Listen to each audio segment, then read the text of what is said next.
Sebuah perjalanan menebas salas gunung yang memiliki ketinggian 3.428 meter di atas permukaan laut. Cerita ini berawal dari seorang pemuda yang bernama Aryo Pamungkas, atau kerap dipanggil Aryo. Aryo adalah seorang pemuda perantauan di Jakarta. Ia berasal dari salah satu desa di Kabupaten Batang. Seperti kebanyakan pemuda di daerahnya, ia datang jauh-jauh ke ibu kota untuk memperbaiki garis hidupnya dan keluarganya. Karena kebosanan dengan hidupnya yang begitu-begitu saja, membuat Aryo ingin kembali lagi ke hobi lamanya yang sudah lama diistirahatkan. Akibat padatnya jadwal pekerjaan, ya aktivitas yang diinginkannya adalah mendaki gunung. Bisa jadi ini adalah upaya pelariannya dari aktivitasnya sebelumnya. Tapi siapa sangka pendakian yang awalnya hanya Aryo gunakan sebagai pelarian dan pelepas penat dari segala aktivitasnya, malah menemukan berbagai kengerian di dalamnya. Kisah Aryo dalam pendakiannya di gunung yang memiliki ketinggian 3.428 meter dari permukaan laut, atau orang sering sebut Gunung Slamet. Malam itu Aryo termenung, memikirkan segala masalah yang tidak kunjung ketemu di mana letak ujungnya. Mulai masalah pekerjaan, pengeluaran yang kian hari kian bertambah, hingga permasalahan di keluarganya. Aryo adalah anak pertama dari 3 bersaudara. Ia harus menghidupi kedua adiknya yang masih menempuh pendidikan, karena bapaknya yang sudah lama meninggal dan ibunya hanya berdagang sayur di depan rumah. Ditambah lagi, belum lama Aryo putus hubungan dengan kekasihnya yang sudah berhubungan selama 2 tahun. Sudah jatuh tertimpa tangga. Mungkin itu peribahasa yang cocok untuknya kala itu. Di depan kontrakannya ditemani secangkir kopi dan sebatang rokok surya, membuat Aryo semakin hanyut dalam pikirannya sendiri. Kenapa banyak sekali masalah hidupku ini? Gerutunya sambil mengeluarkan kepulan asap dari mulutnya. Seakan setiap asap rokok yang dikeluarkannya berisi segala masalah dan kegundahan yang dialaminya selama ini. Batang demi batang ia habiskan, hingga kopinya pun habis, bersisa ampasnya saja. Jam sudah menunjukkan pukul 11 malam. Aryo merebahkan badan kecilnya di kasur di sudut kontrakannya. Besok, ia mesti kerja pagi-pagi. Ya, begitulah kehidupannya yang masih bujangan itu. Jam 6:30 pagi, alarmnya berbunyi. Aryo masih nyaman dalam tidur lelapnya. Entah sampai bunyi keberapa, matanya tiba-tiba terbuka melihat jam sudah menunjukkan pukul 7 pagi. Bajingan, kesiangan aku. Aryo yang masih setengah sadar berlari ke kamar mandi untuk langsung bersiap-siap. Karena sebelum jam 8 pagi ia harus sampai di tempatnya bekerja. Jarak kontrakannya ke kantornya tidak terlalu jauh. Yang membuat lama adalah jalan macetnya ibu kota yang semakin parah seiring bertambahnya waktu. Dengan tergesa-gesa rambut semrawut dan penampilan ala kadarnya, Aryo menyusuri jalanan pagi itu. Beruntung, 7:57 Aryo sudah sampai kantor. Artinya ia masih belum terlambat hari itu. Seperti biasa, saat ia sampai, di mejanya sudah tersaji segelas kopi hangat yang selalu disiapkan oleh office boy kantornya yang bernama Pak Yayan. Banyak dokumen-dokumen yang mesti diselesaikannya saat itu. Yuk, kenapa sih lo? Gak semangat banget? Ucap Yudi, rekan kerjanya yang mejanya saling berhadapan dengannya. Ngantuk gue, Di. Jawab Aryo sambil menguap. Halah, yuk. Hidup lu begini-begini aja sih. Oh ya, gue ajakin ke... Yudi, lo dipanggil Pak Teguh tuh di ruangannya. Ucap Ririn memutus percakapan Yudi dengan Aryo. Bentar yuk, nanti gue lanjut lagi. Di. Ucap Aryo, tapi Yudi sudah lebih dulu pergi. Di kantor, Yudi menjadi teman yang paling dekat dengan Aryo. Selain karena mejanya yang berdekatan, Yudi yang sering membantunya tatkala Aryo mengalami kesulitan. Yudi adalah pemuda sebaya Aryo yang tinggal tidak jauh dari kantor. Ia hidup dan berasal di kota ini. Aryo pun juga sering menyambangi rumahnya untuk sekedar ngopi atau ngobrol mengenai banyak hal. Saat hampir jam 4 sore, Yudi baru kembali. Capek gue yuk, diajak muter-muter ketemu klien tadi. Ngopi di tempat Pak Yusuf dulu nanti yuk. Oke, jawab Aryo. Jam pulang tiba, mereka berdua menuju kedai Pak Yusuf di mana mereka biasanya ngopi di sana. Kopi hitam panas, gulanya sedikit aja Pak. Pesan Aryo.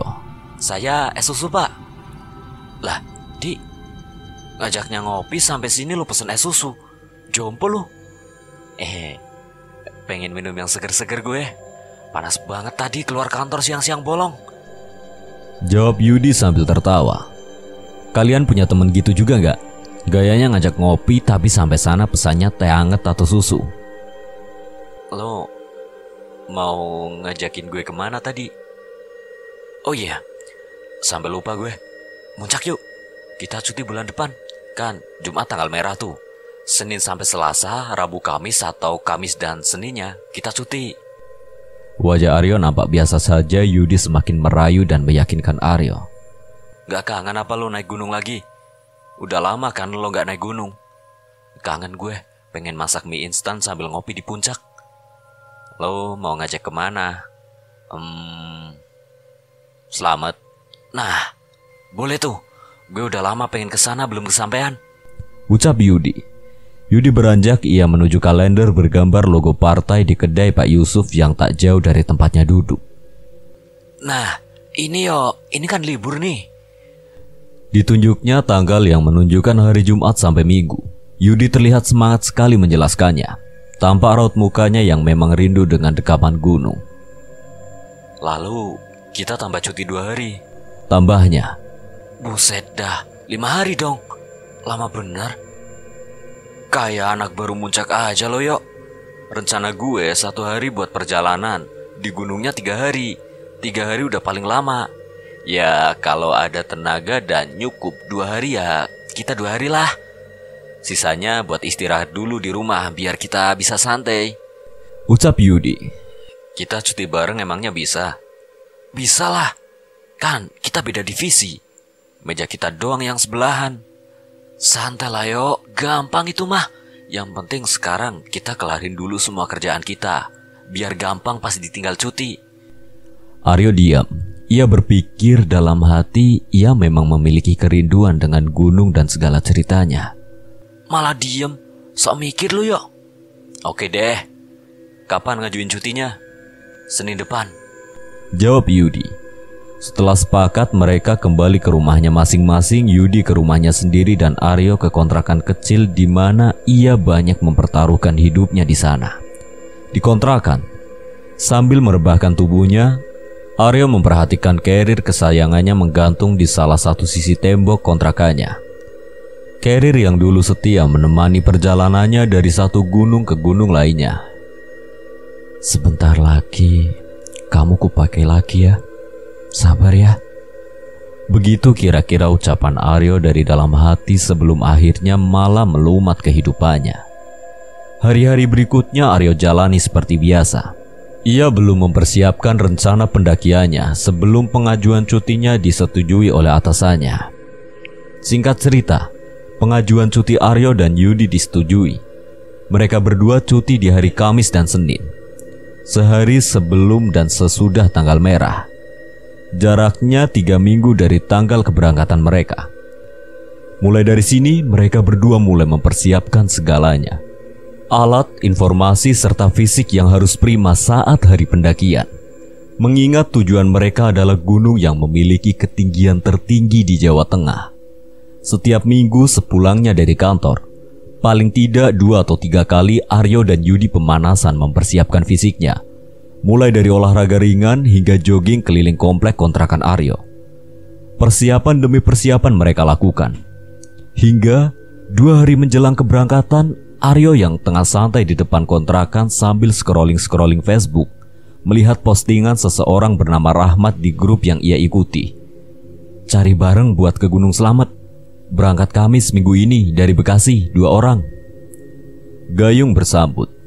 Aryo yang merasa masih perlu teman perjalanan tanpa pikir panjang langsung menghubunginya melalui pesan singkat di Facebook.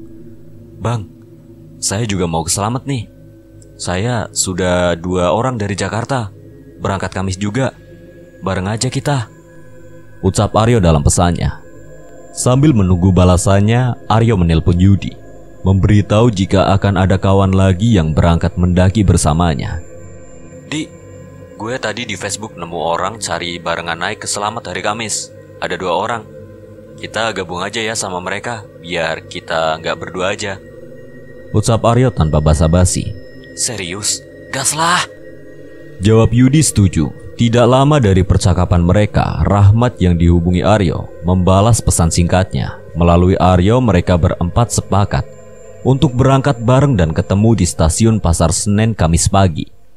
Saat hari yang disepakati tiba, seperti biasa, Aryo bangun dengan suara alarmnya yang bagi manusia normal sangat menyakitkan telinga jika tidak lekas dimatikan. Tapi bagi telinga Aryo yang seperti tersumbat kerikil, suara alarmnya tidak ada artinya. Dengan segenap nyawa dan jiwa raga yang ada, Aryo bersiap untuk kemudian menuju rumah Yudi. Ya, kami berdua janjian di sana karena jarak ke stasiun lebih dekat jika dari rumah Yudi. Lo ngapain aja yo, lama banget. Lagi siap-siap nih. Sialan, buru berangkat napa? Kereta kita sebelum duhur yo, ucap Yudi kesal karena sudah jam 8 pagi tapi Aryo tidak lekas sampai di rumahnya. Saat semuanya siap, Aryo berangkat ke rumah Yudi. Di sana Yudi sudah kesal karena lama menunggunya. Sorry, ucap Aryo saat sampai di depan rumah Yudi. Ayo langsung. Lo udah ngontak yang bareng sama kita belum? Lupa gue. Yudi refleks menampar helm Aryo. Saat buka HP ternyata Rahmat dan kawannya sudah sampai di stasiun 1 jam yang lalu. Gak sampai 1 jam Aryo dan Yudi tiba di stasiun. Ketemu Rahmat dengan kawannya yang bernama Fajar. Singkatnya mereka berdua juga belum pernah mendaki Gunung Slamet. Suara panggilan penumpang kereta memecah percakapan mereka setelah lebih dari 5 jam.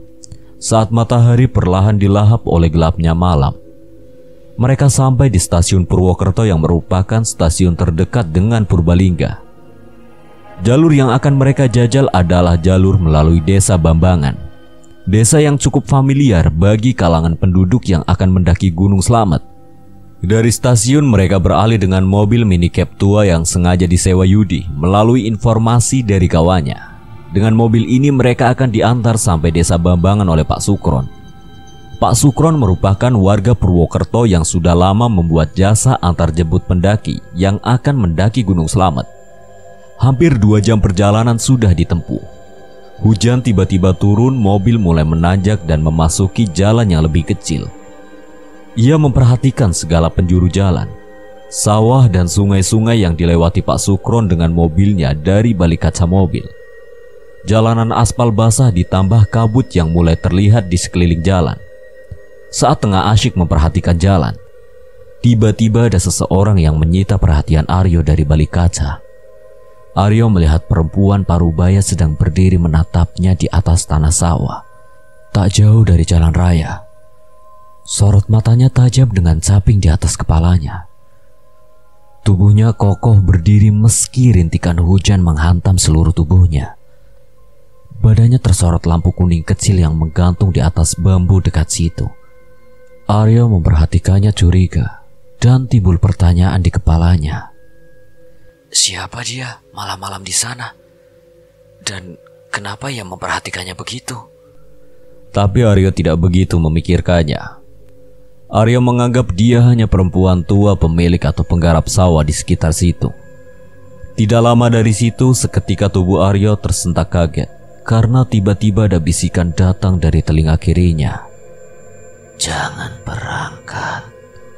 Aryo kaget. ia tersentak dari duduknya hingga menyebabkan Fajar yang tidur di sebelahnya bangun. Kenapa Yok? Gak apa-apa Jar. Aryo memperhatikan sekelilingnya, pasalnya yang ia dengar adalah bisikan perempuan. Belum tuntas rasa penasarannya, tiba-tiba bisikan itu muncul lagi. Jangan berangkat. Suaranya lirih. Perasaan Aryo mulai was-was dan rasa itu terus bertambah seiring mobil yang terus melaju. Apakah ini sebuah peringatan untuknya? Aryo mulai dihantui oleh suara misterius itu. Udah hampir sampai Mas, ucap Pak Sukron sambil melihatku dari kaca spion di atasnya. Aryo membangunkan yang lainnya. Mobil mulai menanjak tajam menyusuri jalanan desa dan ladang warga. Kabut semakin pekat menyambut saat mereka sampai. Sesampainya di base camp, Aryo, Yudi, Rahmat, dan Fajar istirahat dan akan mulai pendakiannya besok pagi. Malam ini kita tidur dulu. Besok pagi baru start trekking ya, ucap Yudi. Oke, siap, jawab semuanya. Malam itu mereka gunakan untuk istirahat di rumah singgah milik warga. Ditemani 2 orang pendaki yang kala itu juga sedang beristirahat, yang nampaknya mereka baru turun gunung. Di atas tikar berselimut sleeping bag serta ditemani dinginnya udara lereng gunung. Dan ditambah kabut yang terus menyertai membuat dingin semakin setia menemani. Yudi, Rahmat langsung hilang di telan malam, menyisakan Fajar dan Aryo yang masih terjaga. Aryo pun mengikuti, ia ingin segera tidur, tapi di sini Aryo menemukan kejanggalan lagi. Pasalnya hawa dingin yang menyelimuti badannya kini tiba-tiba berubah hangat. Lantas membuat badannya yang berselimut sleeping bag perlahan gerah dan berkeringat. Fajar yang melihat gelagat Aryo melepas sleeping bagnya pun menegurnya. Mau kemana lo? Gak kemana-mana, gerah, panas bener. Gila lu ya? Dingin gini lu kata gerah. Arya juga bingung dengan keadaannya. Beberapa menit berselang, Fajar menyusul Rahmat dan Yudi yang sudah tidur duluan. Sementara Aryo masih saja terjaga dengan kedua bola matanya yang masih terbuka. Ternyata hawa panas yang Aryo rasakan adalah sebuah pertanda. Pertanda jika akan ada sesuatu hal yang akan datang menemuinya. Manakala Aryo tengah berusaha memejamkan mata, ada sosok makhluk datang di antara gelapnya mata Aryo yang sedang terpejam. Makhluk itu tidaklah asing baginya. Ya, ternyata dia adalah sesosok perempuan parubaya yang ia lihat tadi di perjalanan. Ia muncul lagi tepat di depannya. Tapi yang ia lihat kali ini berbeda dengan sebelumnya. Kali ini tampak lebih dekat, jelas dan menyeramkan. Aryo membuka matanya, dia hilang. Saat Aryo memejamkan matanya lagi, perempuan itu datang lagi. Aneh, perempuan itu seperti sudah masuk di pikiran Aryo yang entah dari mana asalnya. Aryo semakin merasa panas. Keringatnya pun mulai bercucuran dari balik bajunya. Aryo mencoba memejamkan matanya lebih lama lagi. Ia sedikit berani menunggu apa yang sebenarnya yang ingin perempuan itu lakukan atau sampaikan padanya. Dan benar, ia datang lagi dengan wujud yang menyeramkan. Kilatan matanya tajam dengan rambut putih kumal yang terurai hingga bahunya. Wajahnya keriput menandakan jika ia adalah perempuan renta yang sudah hidup sangat lama, yang entah di mana alamnya. Ia mengenakan balutan kain hitam dan jarik di bawahnya. Aryo memperhatikannya dengan rasa takut yang kian lama kian memuncak. Sayup-sayup keluar suara dari mulut rentanya sambil tersenyum menyeringai. Senyuman menakutkan, jauh dari kesan elok dan manis. Beda jauh dengan senyuman Anya Geraldine yang mampu membuat siapa saja yang menatapnya tiba-tiba mematung tak bergerak. Di antara senyumannya yang seram, muncul suara dari mulutnya. Sugeng Rawo, yang artinya selamat datang. Setelah mengucapkan itu, ia menghilang dalam sekejap. Aryo membuka matanya, jantungnya berdegup, tubuhnya berkeringat. Ia duduk sambil menghela nafas dan melihat sekelilingnya. Tidak ada yang aneh, namun suhu udara yang ia rasa panas dari tadi tiba-tiba dingin seketika. Aryo merasa jika kedatangannya telah disambut dengan makhluk yang ia sendiri tidak tahu dari mana asalnya. Bagi Aryo, hal mistis bukanlah hal yang baru baginya. Karena dulu singkatnya ia pernah kerasukan saat tengah berkemah di sekolahannya, dan yang merasukinya terus mengikutinya hingga berminggu-minggu lamanya. Hal itu membuat Aryo peka terhadap keberadaan mereka yang tak kasat mata hingga sekarang. Paginya, setelah mempersiapkan segala sesuatu, termasuk simaksi dan logistik pendakian, mereka berempat memulai pendakian. Pendakian yang awalnya memiliki tujuan melepas penat dari padatnya hiruk-pikuk dan bisingnya perkotaan, malah berubah menjadi pendakian menakutkan yang selalu membekas di ingatan mereka hingga sekarang. Jarum jam menunjukkan pukul 10 pagi saat langkah mereka mulai bergerak. Sudah ada 2 rombongan pendaki yang berjalan sebelum mereka. Kala itu memang karena kebetulan atau karena apa, pendakian tidak seramai biasanya. Bismillahirrahmanirrahim. Perjalanan dimulai. Selamat datang Gunung Selamat. Kami datang. Petualangan Aryo dan ketiga temannya Yudi, Rahmat, dan Fajar berlanjut. Kicauan burung, terik matahari, dan hembusan angin menyambut kedatangan mereka berempat. Di awal perjalanan ini Rahmat berada paling depan. Disambung Fajar, Yudi, dan Aryo berada di belakang. Jalanan masih landai di awal pendakian. Ladang penduduk yang masih asri pun tak luput dari pandangan mereka. Sesekali Aryo memperhatikan gadis-gadis desa Tulen yang sedang ikut berkebun orang tuanya. Wajahnya lugu dan masih bersih dari hiasan make up membuat Aryo kagum memandangnya. "Ayu tenan rek," ucap Aryo pelan. Salah satu di antara gadis itu tersenyum melihat Aryo. Nampaknya ia menyadari jika ada yang memperhatikannya. Aryo salah tingkah melihatnya. Hati-hati mas. Iya mbak, jawab Aryo sambil tersenyum lebar di wajahnya. Keramahan warga lereng gunung memang tidak ada duanya. 2 jam perjalanan mereka tempuh dengan lancar. Sampai akhirnya sayup-sayup Aryo mendengar suara alunan gamelan yang entah dari mana asalnya. Saat itu ia menganggap jika suara gamelan itu berasal dari perkampungan warga di bawah. Namun lambat laun suara itu semakin jelas seiring langkahnya yang kian naik. Sambil tetap berjalan, Aryo mulai memperhatikan dan menelisik di setiap sisi hutan yang bisa ia lihat. Aryo melihat ketiga temannya di depan, sepertinya mereka tidak mendengarnya. Di bawah lagi ada acara ya? Tanya Rahmat. Aryo terkejut dengan pertanyaannya. Ternyata Rahmat juga mendengarnya. Acara apa? Nikahan mungkin?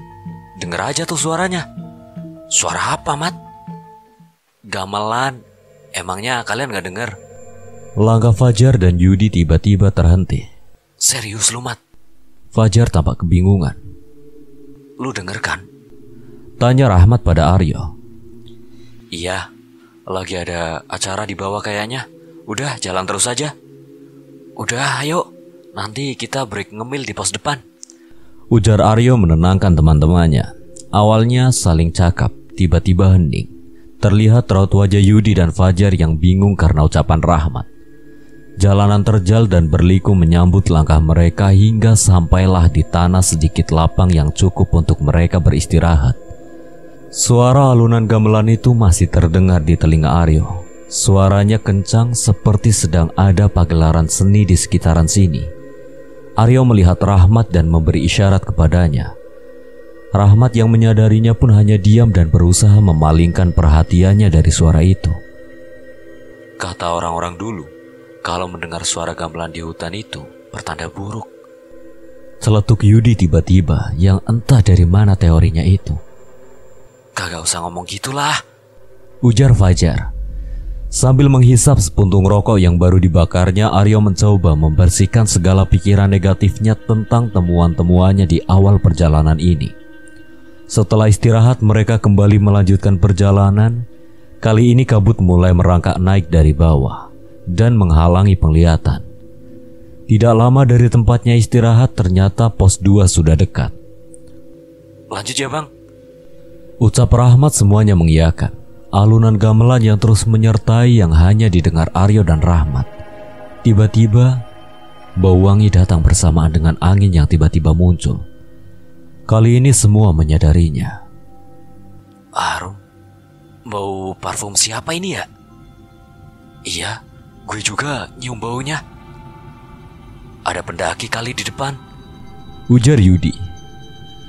Ya udah, jalan lagi aja. Nanti juga ketemu pemilik bau wangi ini, ucap Aryo sambil mengajak berjalan lagi. Kabut tebal membuat mereka berempat sulit bernavigasi, apalagi mencari siapa pemilik bau wangi tadi.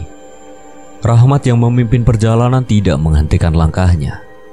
Kabut tebal benar-benar menyulitkan pandangan mereka hingga tanpa disadari, saat Rahmat berhenti untuk sekedar beristirahat, salah satu di antara mereka tidak terlihat di mana batang hidungnya. Loh, Fajar kemana? Tanya Rahmat pada Yudi dan Aryo yang baru menyusul. Emang gak sama lu, Bang? Kan tadi di depan. Lah, kagak. Gak sama gue, ucap Rahmat. Coba kita tunggu dulu, siapa tahu lagi kencing, ujar Yudi. 15 menit berlalu dan Fajar masih belum jelas di mana keberadaannya. Tubuh Rahmat, Yudi dan Aryo semakin dingin karena terlalu lama berdiam diri di antara kabut yang pekat ini. Di mana dah tuh anak? Rahmat mulai gugup. Jar, Jar! Teriak mereka bertiga memanggil Fajar, berkali-kali memanggilnya. Tapi nampaknya usaha mereka sia-sia. Fajar masih belum terlihat batang hidungnya. Aryo pun mulai curiga, mengait-ngaitkan semuanya. Ia curiga jika hilangnya Fajar ada hubungannya dengan hal-hal di luar nalar. Ngerasa gak sih kalau dari tadi kita seperti ada yang memperhatikan? Maksud lo? Tanya Yudi. Aryo hanya diam menyimak. Banyaklah, susah buat dijelasin. Yudi mulai paham yang dimaksudnya. Mereka berempat terus mencari Fajar, kali ini dengan menyisir semak-semak yang berada tak jauh dari trek. Hingga tiba-tiba, Jar, Fajar! teriak Aryo. Ia menemukan Fajar sedang duduk bersender di pohon yang jaraknya agak jauh dari trek pendakian. Mat, Fajar nih! Mereka bertiga menghampirinya. Fajar sadar dan nampaknya tidak ada hal yang kurang di badannya. Tapi ada yang janggal di raut wajahnya. Wajahnya pucat, keringat mengalir di dahinya. Jar, lu kenapa, Jar? Fajar hanya diam melamun, matanya menyorot tajam ke arah yang hanya tertutup kabut. Rahmat beberapa kali menampar pipi Fajar sambil memanggil namanya, berharap ia lekas sadar. Tapi usahanya sia-sia. Fajar masih mematung yang entah apa sebabnya. Aryo membongkar tasnya, ia mengeluarkan kompor dan nesting, lalu merebus air hangat sementara Yudi dan Rahmat membalurkan minyak angin ke Fajar. Ada rasa takut dalam diri Aryo saat ia berusaha meminumkan air hangat ke mulut Fajar. Ia yakin jika Fajar begini karena ulah mereka yang tidak bisa dilihatnya. Rahmat terlihat mulai membaca rapalan-rapalan yang Aryo juga tidak tahu apa yang dibacanya. Hal yang sama terlihat pada Yudi. Ia berdoa dan meminta pertolongan kepadanya. Hingga kurang lebih 1 jam Fajar menunjukkan perubahannya. Mat, di mana ini? Begitu pertanyaan yang muncul dari mulutnya. Jar, selamat. Di Gunung Selamat. Lo kenapa, Jar? Gue lupa. Tapi tadi ada orang yang minta tolong, ucap Fajar terbata-bata. Siapa? Saut Yudi. Perempuan, muda, tadi di sini. Tapi saat gue kesini, lupa. Tanpa mereka sadari, kabut mulai terseka. Cahaya matahari pun mulai menunjukkan eksistensinya. Rahmat, Aryo, dan Yudi masih menunggu Fajar pulih. Mereka tidak memaksa untuk lekas berjalan lagi. Gue udah gak apa-apa, ucap Fajar sambil menepuk kedua pipinya. Serius, gak usah dipaksa kalau emang lo gak kuat, ujar Aryo. Tenang aja, aman. Ayolah, kita udah jauh-jauh sampai sini. Mereka berempat berunding kecil karena insiden ini. Jika dilihat, Fajar memang berangsur membaik dan kesadarannya kembali. Di sisi lain, mereka juga khawatir jika ini terjadi lagi. Cukup lama mereka berempat menimbang semuanya, hingga berakhir kesepakatan melanjutkan perjalanan lagi. Saat sudah memastikan jika semuanya siap dan aman, mereka berempat bersiap melanjutkan perjalanan lagi. Formasi sedikit berubah, Yudi dan Rahmat tukar posisi. Yudi di depan dan Rahmat berada di nomor 3. Biar gue bisa ngawasin ini anak, ucap Rahmat sambil menunjuk Fajar. Fajar menyeringai mendengarnya. Jarum jam pada jam tangan Aryo menunjukkan pukul 3 sore saat ia dan teman-temannya melanjutkan perjalanan. Mereka kembali menyusuri hutan di bawah terik matahari dan kabut yang sesekali menyikap. Sebenarnya masih terbesit dalam pikiran Aryo, apa dan siapa yang dilihat Fajar tadi? Tapi ia tidak membiarkan pikirannya itu mengusiknya. Target mereka berempat adalah pos 3, karena hampir mustahil jika mereka bisa melewati pos 4 Samarantu sebelum gelap datang. Terlebih dengan keadaan Fajar yang begini. Kenapa Aryo, Yudi, Rahmat, dan Fajar menghindari pos 4 saat gelap? Itu karena saat mereka tengah sarapan pagi di warung dekat base camp, mereka dihampiri oleh salah seorang warga dan mengajak mereka berbincang. Beliau bernama Pak Gagah. Rumah beliau tak jauh dari sini. Katanya ia baru kembali dari ladangnya dan ingin beristirahat di sini sambil ngopi. Di situ Pak Gagah memberikan sebuah petua. Sebuah petua jika jangan mendirikan tenda di pos 4 Samarantu. Bahkan jika gelap datang dan belum melewati pos 4, mereka dianjurkan untuk berhenti bermalam dan jangan melanjutkan perjalanan. Beliau juga menuturkan jika nama Samarantu berasal dari 2 kata, samar dan hantu, yang artinya hantu yang tidak terlihat. Warga setempat memiliki kepercayaan jika pos Samarantu adalah gerbang kerajaan gaib di Gunung Selamat. Konon gerbang tersebut adalah 2 pohon yang menjulang tinggi berhadap hingga membentuk seperti 2 gapura atau pintu. Atas dasar itu, Aryo dan yang lainnya menghindari pos 4 Samarantu. Tidak ada yang aneh sejauh ini. Fajar terlihat aman walau sesekali Rahmat menegurnya saat tengah melamun di perjalanan. Belum genap 90 menit perjalanan, mereka sampai di pos 3. masih terang gini, kita mau nenda di sini? Tanya Fajar. Sok-sokan lu, Jar. Saut Aryo. Gimana kalau kita lanjut lagi? Kalau setengah 6 belum sampai pos 4, kita break bangun tenda. Yang penting ada tanah agak luas, kita camping di situ. Usul Fajar pada semuanya. Setelah menimbang semuanya dan memperhatikan kondisi Fajar yang sepertinya sudah sepenuhnya pulih, semuanya sepakat dengan pendapat Fajar. Mereka melanjutkan perjalanannya lagi menyusuri tanjakan demi tanjakan yang menghadang langkah mereka. Tapi ternyata tanpa mereka sadari, keputusan inilah yang akan membawa mereka ke dalam petaka-petaka selanjutnya. Semangat, semangat! Teriak Yudi memberikan semangat kepada 3 temannya. Aryo dan ketiga temannya tidak putus semangat. Mereka terus menyusur dan berjalan menyusuri jalan setapak menuju puncak.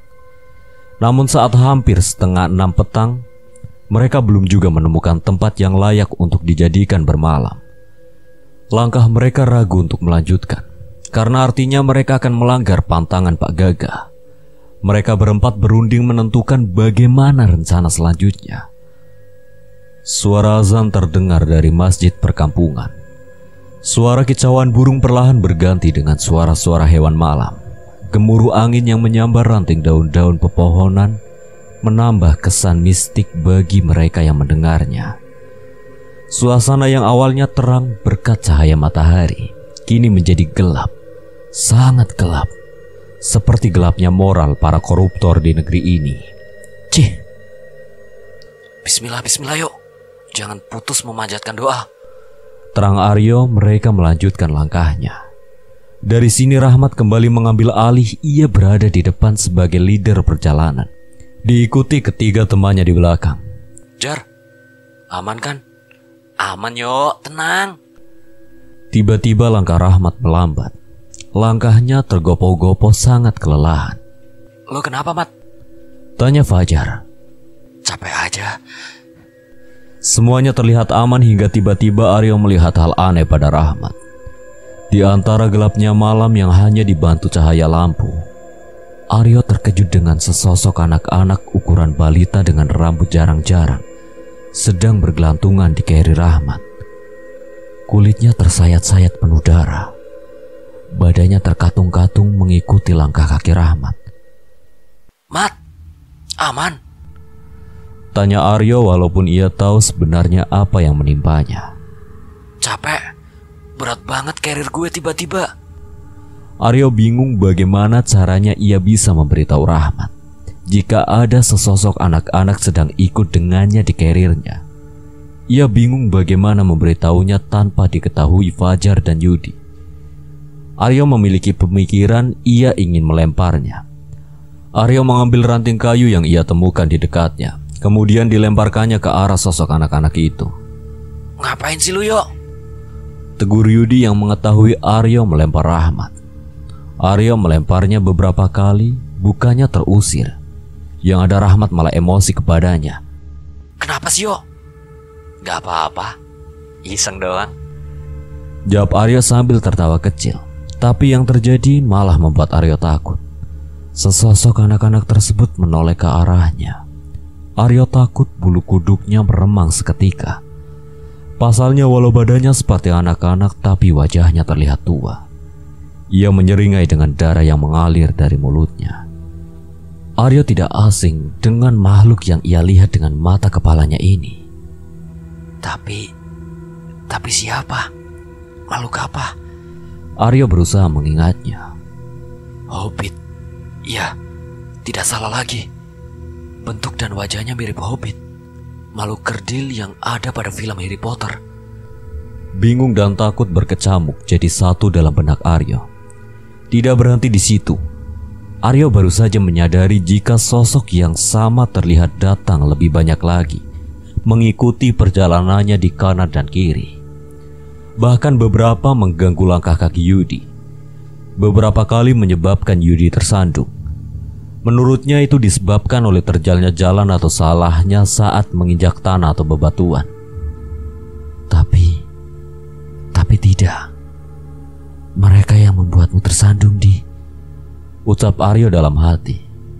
Aryo semakin takut melihatnya, kakinya gemetar, keringat dingin mulai ia rasakan. Segerombolan makhluk kerdil itu terus mengiringi perjalanannya, tapi hanya Aryo yang melihatnya.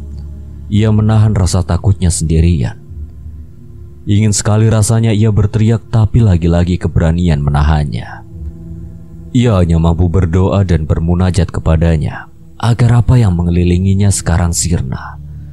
Bismillah, aku wani. Tidak ada yang lebih tinggi dari Allah. Bismillah, aku iso. Ucap Aryo dalam hati. Bagaimana bisa?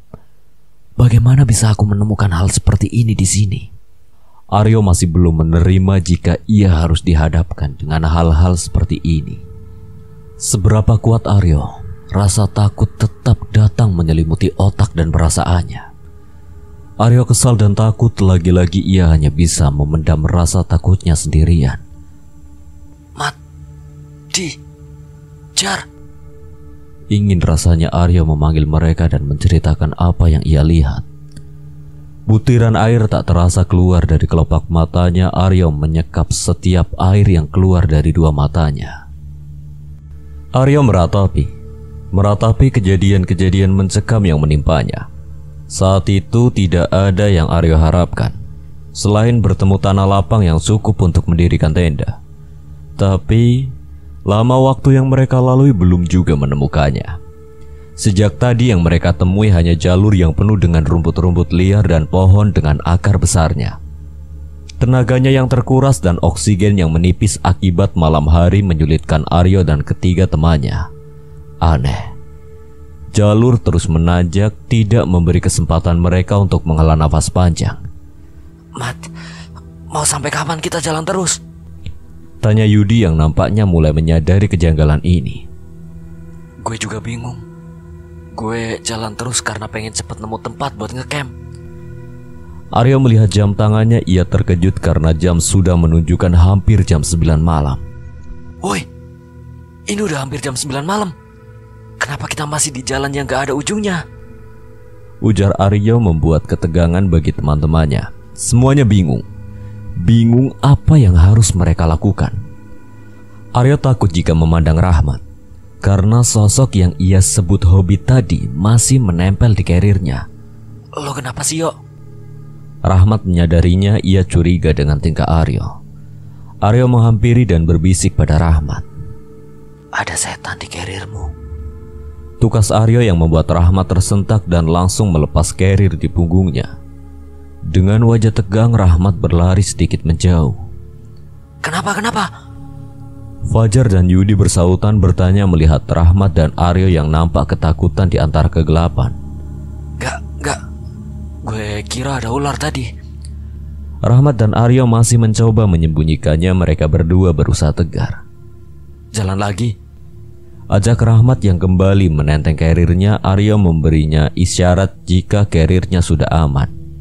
Tapi sosok anak-anak itu masih di sekeliling mereka memperhatikan dari balik semak-semak pepohonan. Mereka berempat kembali melangkah menyusuri malam. Aneh, kemana sebenarnya arah langkah ini? Gumam Aryo.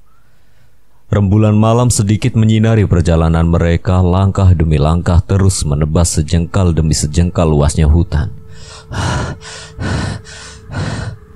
Suara nafas mereka berempat bergantian bersautan mengiringi perjalanan.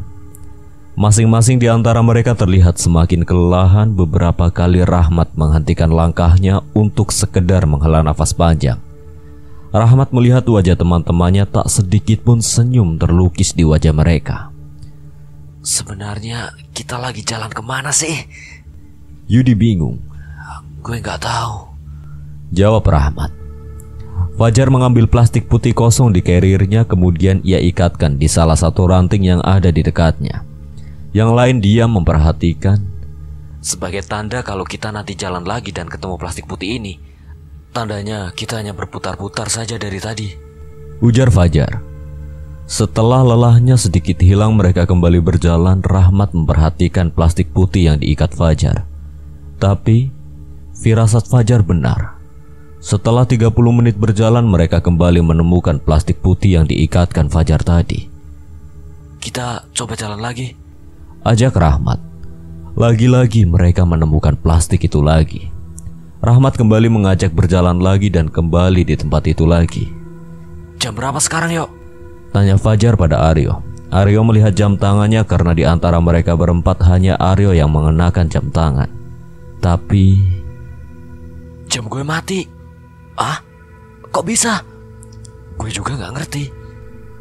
Aryo bingung, jam tangannya mati tiba-tiba. Fajar berusaha merogoh HP di kantong celananya.